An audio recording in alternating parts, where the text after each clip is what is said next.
Peço que as crianças venham à frente. Vou contar uma história para vocês que eu já contei antes, mas eu acho que ilustra muito bem o que a gente vai falar na mensagem de hoje. Cuidado com os fios.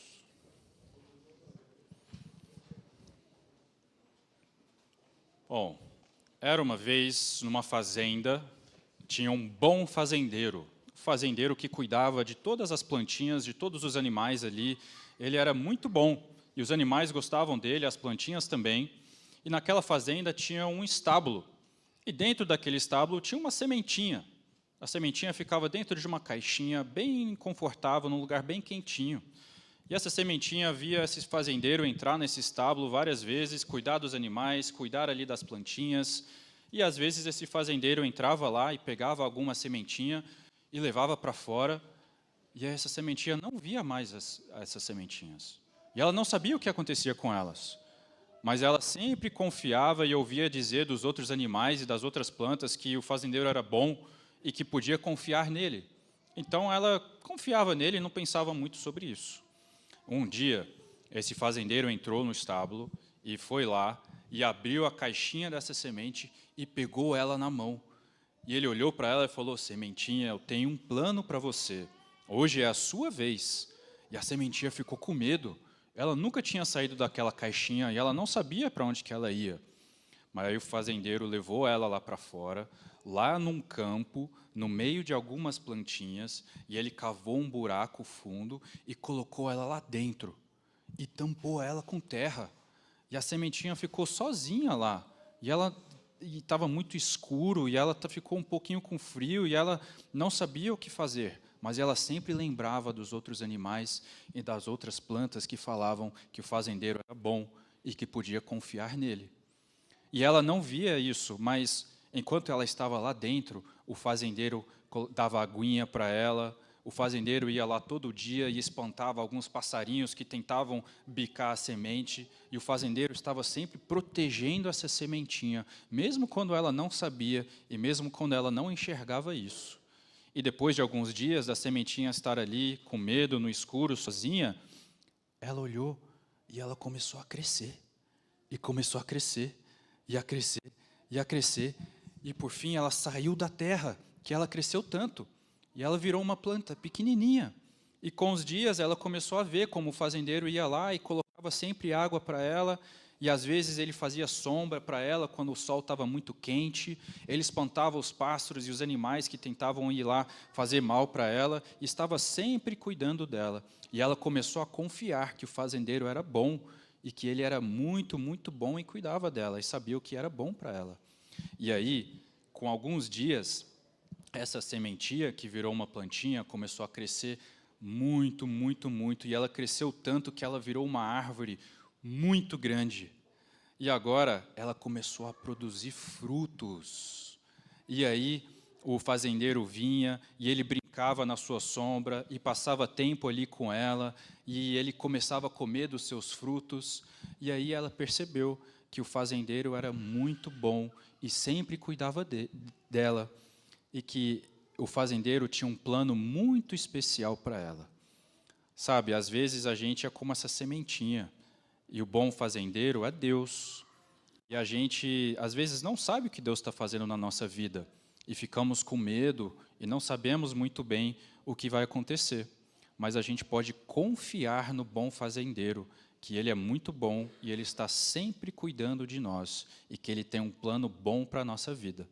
Então, hoje, eu vou pregar num texto que fala para confiarmos em Deus, porque Deus é muito bom. Tá bom? Então, podem se sentar.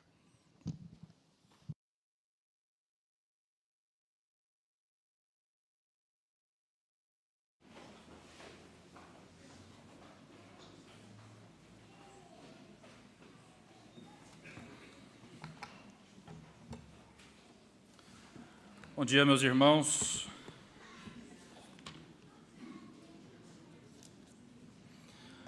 É um prazer estar de volta com vocês. Nós estivemos de férias alguns dias e voltamos ontem, ou antes de ontem, né?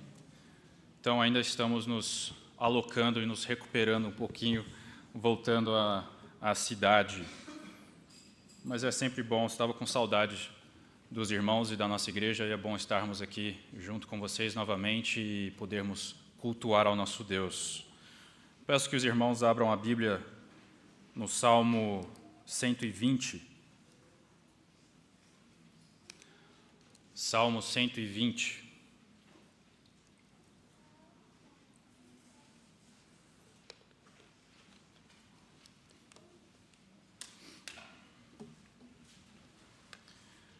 Enquanto vocês abrem a Bíblia de vocês, eu quero falar só um pouquinho sobre o livro de Salmos. O livro de Salmos possui vários salmos diferentes. É uma instrução prática para o povo de Deus sobre como viver nesse mundo. E assim como as nossas experiências nesse mundo, os Salmos, o livro de Salmos, existem diversas formas literárias nele. Então você encontra no livro de Salmos alguns salmos que são hinos, algumas lamentações, alguns cânticos de gratidão, salmos de sabedoria, alguns salmos de confiança e alguns salmos sobre o reino e o reinado de Deus.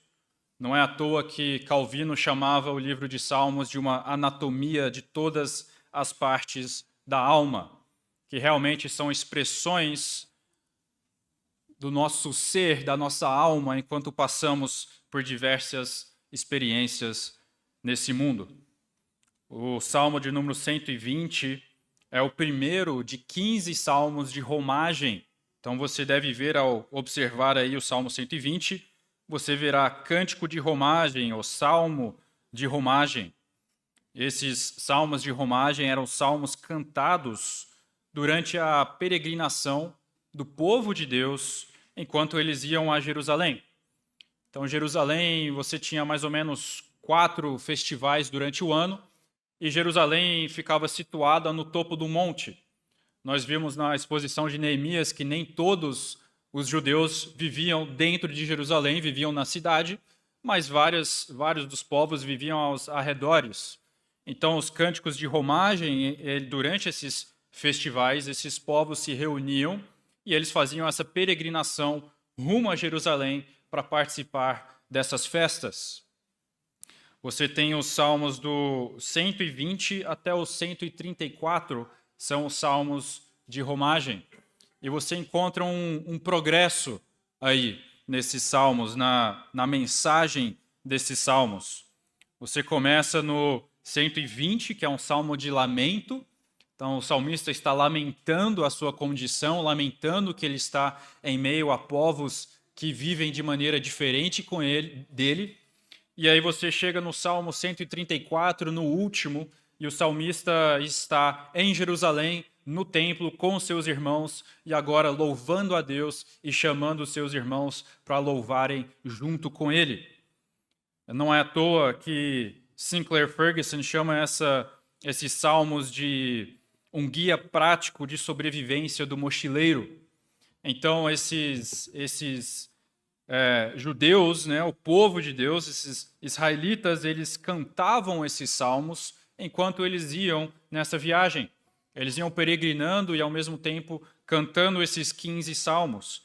Era mais ou menos como a playlist da viagem deles, né? Na minha época, hoje não é mais assim, você tem o Spotify, você coloca qualquer música que você tiver, que você quiser, né? Mas na minha época você tinha que gravar um CD, você tinha ali mais ou menos tem algumas pessoas rindo, né? E você tinha mais ou menos umas 15 músicas ali, você gravava um CD para uma viagem específica e ia ouvindo esse CD ao longo da viagem. Então é mais ou menos isso que está acontecendo aqui nesses cânticos de romagem ou nesses salmos de romagem.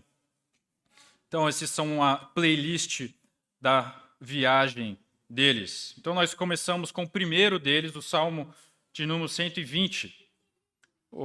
E é bem diferente, eu quero só tentar trazer a atenção de vocês, e nós veremos em poucos instantes o teor do que está sendo dito no Salmo 120, e até o último deles, o Salmo 134, Diz assim: venham, bendigam o Senhor todos vocês, servos do Senhor, vocês que servem de noite na casa do Senhor. Levantem as mãos na direção do santuário e bendigam o Senhor. De Sião os abençoe o Senhor, que fez os céus e a terra. Então, dentro do seu contexto, esse salmo tem que ser entendido dentro do contexto de todos os salmos de romagem. Mas esse primeiro salmo, número 120, é uma oração. É uma oração individual a Deus. E ela é usada e cantada por todos ao pegarem a estrada a Jerusalém. E ele demonstra um conhecimento e um relacionamento íntimo com Deus. O salmista aqui que está orando, ele está orando a Deus, não é a primeira vez que ele faz isso. Ele conhece o seu Deus, ele tem um relacionamento com Deus, e ele então recorda e ele expressa confiança nesse Deus, porque esse Deus já o respondeu. E o salmo de lamento é um tipo de salmo que geralmente ele tem um formato específico. Então, geralmente, num salmo de lamento, você encontra o salmista expressando algum tipo de angústia, ele está angustiado por alguma razão, depois ele clama a Deus e depois ele recebe a resposta de Deus. Geralmente é essa a ordem do salmo de lamento. Nesse salmo, no Salmo 120, essa ordem está invertida. Então, primeiro ele demonstra a resposta de Deus, aí ele expressa a sua angústia e aí ele faz o seu clamor. Mas dentro do nosso contexto dos salmos de romagem, a mensagem não termina aí. Então, vamos ler o nosso salmo de número 120. Diz assim a palavra de Deus: na minha angústia clamo ao Senhor, e Ele me ouve. Senhor, livra-me dos lábios mentirosos, da língua enganadora. Que te será dado ou que te será acrescentado, ó língua enganadora? Setas agudas do valente e brasas vivas de zimbro. Ai de mim que peregrino em Meseque e habito nas tendas de Quedar. Já há tempo demais que habito com os que odeiam a paz. Sou pela paz, quando, porém, eu falo, eles teimam pela guerra. Vamos orar? Senhor Deus, esteja conosco. Nos ajude, Pai, a entender a Tua palavra e pedimos que o Senhor abra os olhos da nossa mente, do nosso coração, para aplicarmos a Tua palavra às nossas vidas. Transforme o nosso ser e nos santifique, Pai, através da Tua palavra. Em nome de Jesus. Amém. Então, mais ou menos em 2018, se eu não me engano, e eu posso estar enganado, mas se eu não me engano, em 2018, eu fui fazer seminário nos Estados Unidos. E eu fiquei ali 3 anos e meio. Durante esse tempo eu já namorava a Luísa. Depois, somente de 1 ano e meio que nós casamos e que ela foi morar comigo lá. Então, esses primeiros 1 ano e meio foram tortuosos para mim.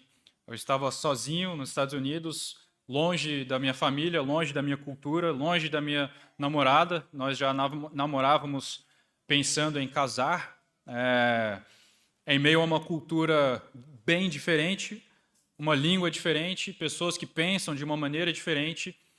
E nesse tempo você fica saudoso de casa.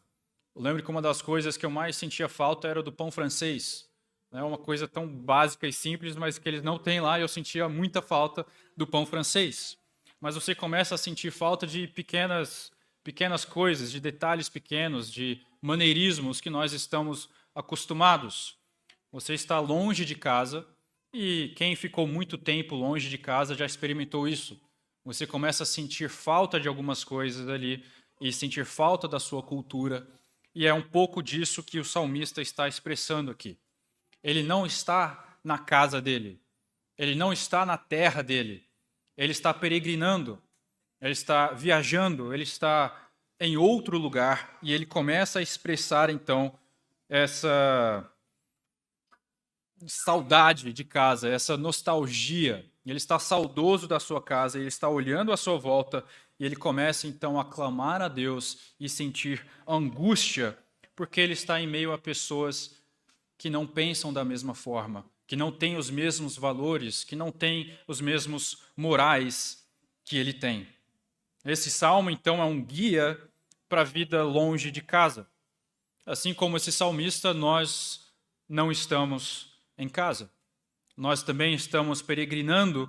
Essa terra não é o nosso lar. E esse salmo, então, nos ensina, em meio à viagem, a confiar em Deus. A confiar em Deus.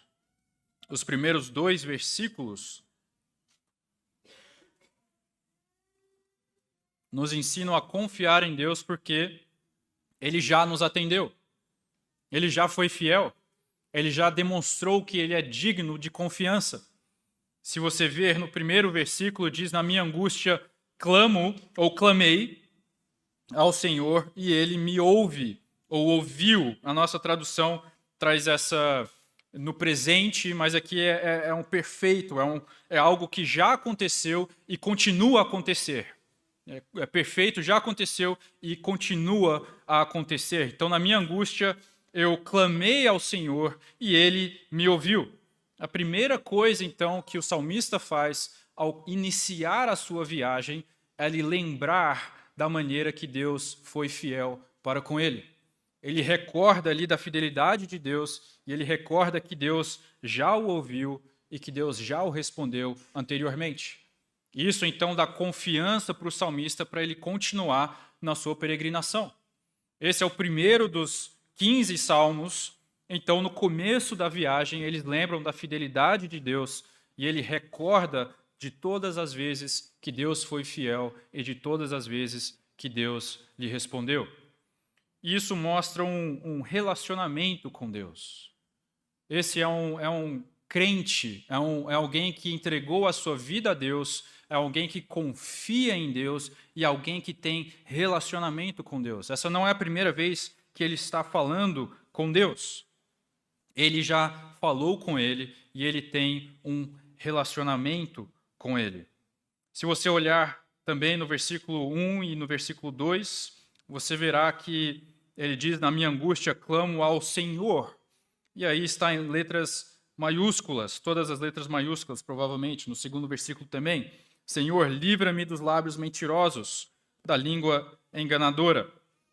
Quando a nossa Bíblia traz o Senhor assim, com todas as letras maiúsculas, esse é o nome pactual de Deus. Então, ao começar a sua viagem, ao lembrar da fidelidade de Deus, o salmista também lembra do pacto de Deus para com o seu povo, que ele nunca vai abandonar o seu povo. Ele lembra da fidelidade que Deus tem para com as suas promessas. E isso, então, encoraja o salmista, isso ajuda e fortalece o salmista para ele saber e para ele ter confiança de continuar na sua viagem. E isso está embutido ao longo de todo o salmo e ao longo de todo o restante dos 15 salmos de romagem, essa confiança em Deus. E isso, então, vai estabelecer o padrão para todos os outros salmos e, de fato, para a viagem deles. O fato de que Deus já lhe respondeu permite ao salmista clamar novamente ao Senhor, com a certeza de que ele obterá uma resposta. E aí no versículo 2 tem o clamor dele. Senhor, livra-me dos lábios mentirosos, da língua enganadora. Bom, o que será que são esses lábios mentirosos e essa língua enganadora? Nós estamos no livro de Salmos, é um livro poético, então você tem muita linguagem metafórica, muita linguagem que representa algumas coisas. E a língua enganadora e os lábios mentirosos são utilizados na Bíblia e no livro de Salmos para descrever o ímpio, para descrever aquele que ele não adora a Deus, ao contrário, né, do povo de Deus que usa a língua para adorar a Deus, para bendizer o seu nome, para falar a verdade em amor. Os lábios mentirosos, então, descrevem aqueles que não entregaram a sua vida a Deus, que têm outros valores, que têm outros morais e que usam a sua língua para maldizer a Deus e para maldizer os seus seguidores, o seu povo.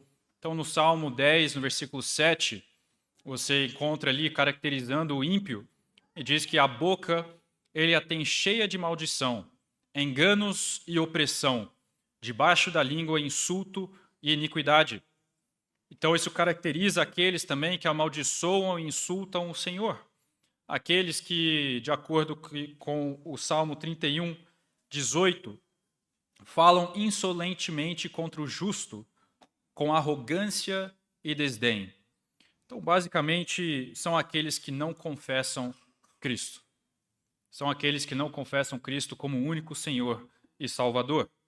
1 João 1,8 diz que se dissermos que não temos pecado nenhum, a nós mesmos nos enganamos e a verdade não está em nós. Então aqui o salmista está caracterizando aquelas pessoas que não confessam o Senhor como o único Senhor e Deus. E isso traz uma distinção de seus valores e dos valores dos ímpios.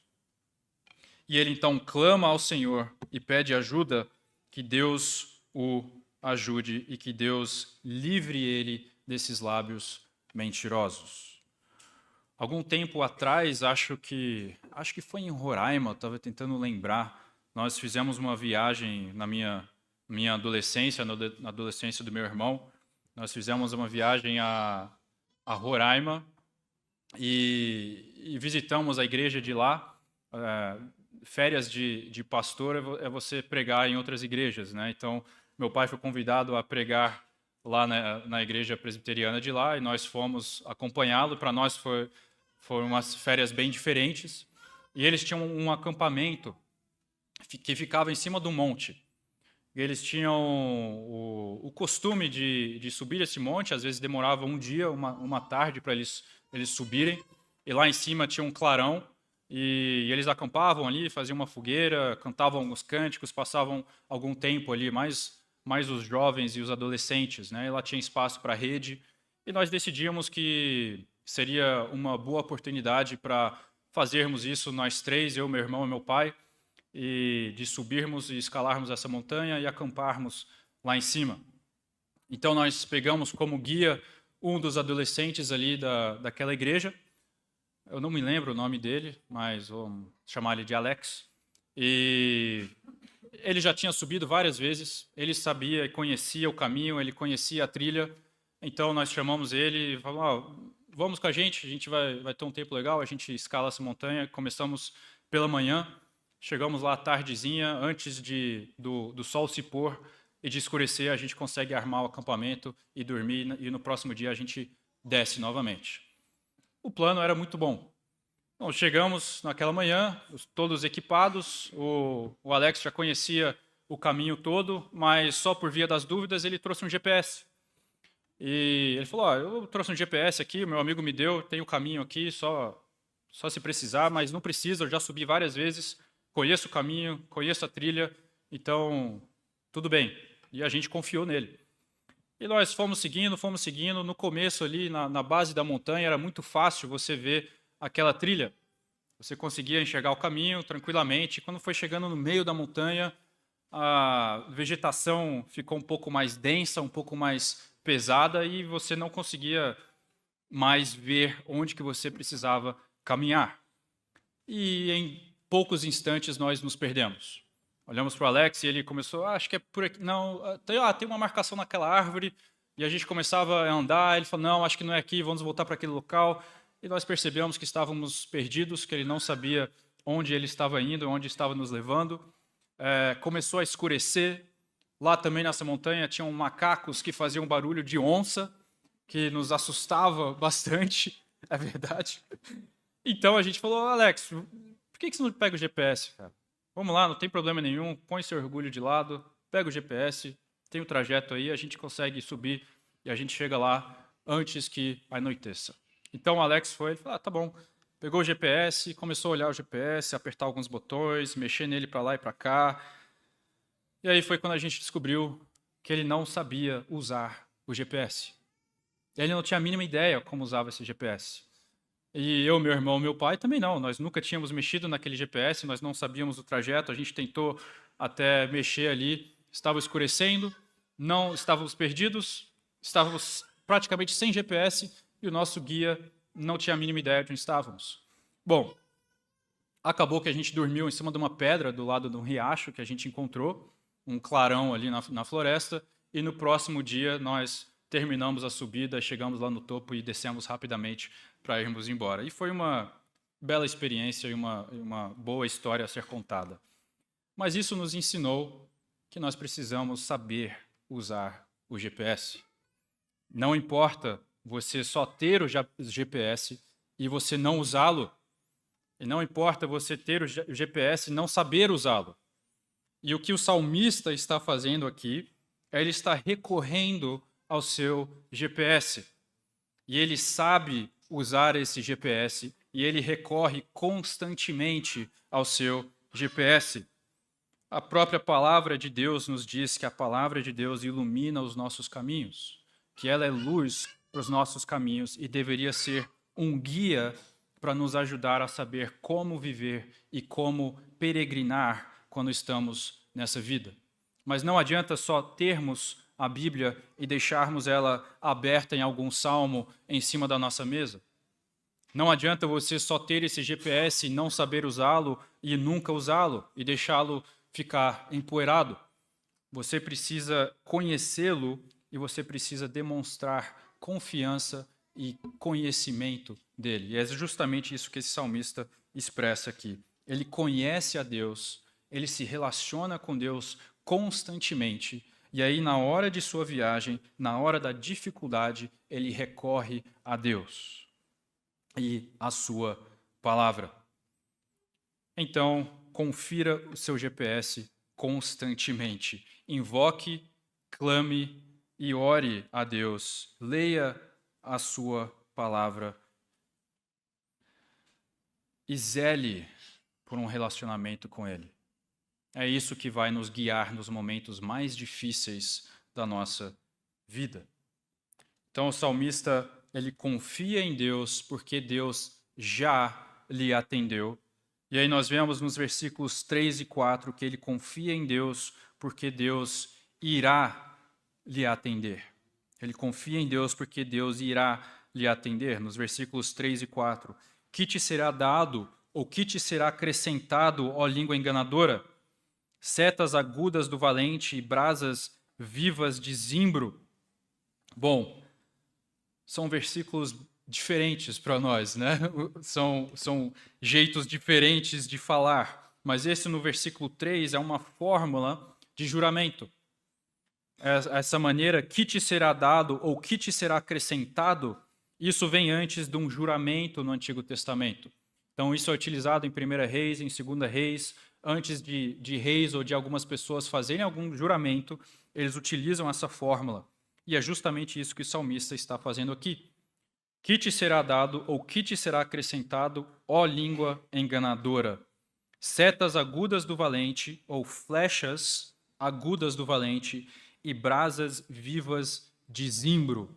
Zimbro é uma árvore que dá no deserto, ela tem o tronco bem retorcido, e ela tem uma madeira muito forte, muito dura. É uma árvore que é muito forte e aguenta as piores condições, ela ainda cresce nessas piores condições. Então, uma brasa viva de zimbro é uma brasa viva que vai queimar por muito tempo. Então, o que o salmista está pedindo aqui, ele está colocando diante de Deus, que Deus julgue a sua situação. Que Deus julgue os ímpios, aqueles que têm a língua enganadora, aqueles que têm os lábios mentirosos, que ele já mencionou no versículo 1 e 2 também. Então ele está pedindo o julgamento de Deus e no versículo 3, um juramento, ele está dando que por certeza Deus irá julgar o ímpio. Mas quando nós pensamos geralmente em julgamento de Deus, é bem comum que nós pensamos somente na parte ruim do julgamento, né? Mas nós também seremos julgados por Deus. Deus é o nosso justo juiz. Isso é uma coisa boa. Nós precisamos pensar nos dois lados da moeda. Um juiz, ele não julga somente a uma pessoa ruim, mas ele inocenta o inocente e ele pune o culpado. Então é isso que está acontecendo e é assim que nós deveríamos pensar também. O salmista aqui, ele é inocente e ele está pedindo então para Deus ser o seu justo juiz, para Deus inocentá-lo e para Deus julgar o ímpio e julgar o culpado, ou punir o culpado. Hebreus 10:30 diz: pois conhecemos aquele que disse, a mim pertence a vingança, eu retribuirei. E outra vez o Senhor julgará o seu povo. Então nós seremos julgados por Deus e isso é uma coisa boa para nós, porque nós seremos julgados por Deus com base no sangue de Cristo e com a justiça de Cristo imputada sobre nós. Nós temos uma bela ilustração disso com Salomão. Em 1 Reis, capítulo 3, Salomão ele é um homem mais sábio do mundo e a Bíblia diz que ele tem essa sabedoria para fazer justiça. Diz que quando todo Israel ouviu o veredito do rei, o que Salomão julga, eles passam a respeitá-lo profundamente, pois viu que a sabedoria de Deus estava nele para fazer justiça. Se vocês se lembram, Salomão ele é juiz de Israel, ele está diante do povo, e aí se achegam a ele duas mulheres com um bebê. Né, o primeiro julgamento que ele faz. E uma diz, olha, esse é o meu bebê. A outra mulher, ela estava dormindo e enquanto ela dormia, ela rolou e rolou por cima do seu bebê e sufocou ele morreu. E então ela foi e ela roubou o meu filho. E este que está nas mãos dela, na verdade, o filho é meu. E a outra mulher falava a mesma coisa. Não fui eu. Na verdade, foi ela que fez isso. Ela dormiu e ela rolou por cima do filho dela e ele sufocou e morreu. E esse filho é meu. Então Salomão, na sua sabedoria, ele vira e ele fala, bom, vamos então partir o menino ao meio. E assim cada um fica com uma metade. E uma mulher prontamente, rapidamente diz, tá bom, não tem problema, faça isso. E a outra mulher então faz, não faça isso, dê o filho a ela, não tem problema nenhum. E Salomão, na sua sabedoria, ele julga em prol do inocente, reconhece que de fato essa mulher é a mãe do menino e que a outra não. E ele então julga em prol do inocente e pune a culpada. E é exatamente isso que o salmista está pedindo aqui, para Deus julgar e para Deus julgar o seu povo e para Deus punir o ímpio. Salomão era o homem mais sábio do mundo. Não houve pessoa mais sábia que Salomão em toda a história da humanidade. E ele usava essa sabedoria para julgar o povo corretamente. Quão melhor é termos Deus como nosso juiz. Isso deveria servir de conforto para o seu povo. Deus está do nosso lado. Ele vê tudo, ele enxerga todas as coisas, ele sabe de tudo, ele cuida dos oprimidos, e não há nada que ficará oculto aos seus olhos. Ele vê o nosso sofrimento. Ele sabe o coração verdadeiro daqueles que sofrem e o que eles fazem, e é somente ele que consegue julgar corretamente. Isso para nós deveria servir de conforto, que nós temos um justo juiz que julgará todas as coisas. Então o salmista aqui, ele confia em Deus porque Deus já lhe respondeu. Ele confia em Deus porque ele sabe que Deus vai lhe responder. E aí ele confia em Deus no terceiro lugar dos versículos 5 a 7, porque Deus está lhe respondendo. Porque Deus está lhe respondendo. Então, o versículo 5 diz, ai de mim que peregrino em Meseque e habito nas tendas de Quedar. Já há tempo demais que habito com os que odeiam a paz, sou pela paz, quando porém eu falo, eles teimam pela guerra. Meseque e Quedar eram povos que eram conhecidos por sua violência. Eram povos ímpios que não confiavam em Deus, que eram conhecidos por sua extrema violência. Meseque é caracterizada em Ezequiel capítulo 32 como uma cidade que espalha seu terror na terra dos viventes. E Quedar, os descendentes de Quedar, são mencionados em Isaías como guerreiros com arco e flecha, cuja glória chegará ao fim. Uma cidade fica ao extremo leste e a outra cidade fica ao extremo oeste. Então o salmista está falando, mencionando essas duas cidades, que toda a terra ali está cheia de violência. Toda a terra está cheia de pessoas ímpias, com pensamentos, com morais, com valores completamente diferentes das dele, e que ele sofre estando aqui na terra e peregrinando. São exemplos de toda a terra que caracterizam todos os inimigos de Deus e de seu povo. E aí no versículo 7, sou pela paz, quando porém eu falo, eles teimam pela guerra. A terra e o seu povo se opõem ao salmista e ele vive no meio deles. E ele sofre porque ele vive em meio a uma sociedade que tem valores diferentes, que se opõe aos seus valores e que vivem de uma maneira completamente diferente da dele.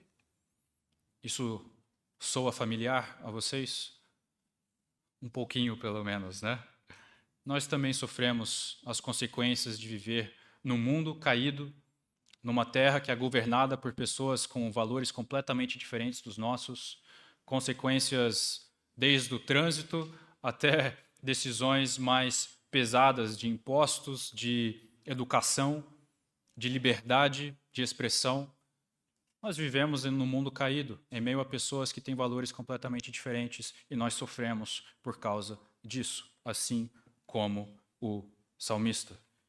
Eu falei que o salmista confia em Deus nesses últimos versículos porque Deus está respondendo às suas orações. Como que Deus está respondendo às orações do salmista? E parece que no versículo 7 tudo termina sem esperança e sem confiança em Deus. C.S. Lewis, um autor que eu gosto muito, falava assim que nosso Pai Celestial nos dá descanso ao longo da jornada com algumas pousadas agradáveis, mas não nos permitirá confundi-las com nosso lar. Nosso Pai Celestial nos dá descanso ao longo da jornada com algumas pousadas agradáveis, mas não nos permitirá confundi-las com o nosso lar. Às vezes, o próprio fato de Deus não te proporcionar o conforto que você tanto deseja aqui nessa terra, Ele está cuidando de você. Ele não está permitindo que você confunda essa terra com seu verdadeiro lar. Essa não é a nossa casa. Esse não é o nosso lar. Quantas vezes nós desejamos as mesmas coisas, ou temos as mesmas prioridades, ou queremos ter os mesmos confortos que os ímpios. Deus não permite isso. E isso é cuidado de Deus para com você. E isso é cuidado de Deus para comigo. Ele está cuidando de nós e Ele está trazendo sempre à nossa mente que este não é o nosso lar. Que nós não deveríamos viver pelas coisas aqui na terra, mas erguer os nossos olhos aos céus e vivermos pelo que não é perecível. Além do mais, ao vivermos e sofrermos nessa terra e caminharmos e peregrinarmos, nós nos lembramos do primeiro e o principal dos mochileiros. O primeiro que peregrinou, o que mais sofreu, o que mais andou aqui e sofreu muito mais do que eu e você estamos sofrendo. Jesus. Lucas 9, versículo 58, Jesus mesmo falando, ele diz que as raposas têm seus covis e as aves do céu ninhos, mas o Filho do Homem não tem onde reclinar a cabeça. Isaías 53, 4, descrevendo o Salvador, diz que ele era desprezado e o mais rejeitado entre os homens, homem de dores e que sabe o que é padecer, e como um de quem os homens escondem o rosto, era desprezado e dele não fizemos caso. Ele sofreu a pior das decepções. Ele foi traído pelo seu próprio discípulo com um beijo. Nós estamos falando sobre lábios mentirosos e língua enganadora. Imagine então Jesus ser traído por Judas, um discípulo que acompanhava ele a todo instante, ser traído por um beijo. Ele sofreu a pior injustiça. Isaías 53, 5 diz que ele foi traspassado pelas nossas transgressões e moído pelas nossas iniquidades. e o castigo que nos traz paz estava sobre ele, e pelas suas pisaduras nós fomos sarados.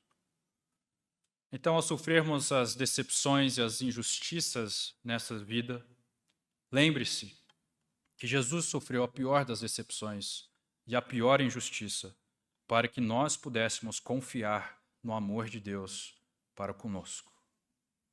Confie no Senhor. Vamos orar?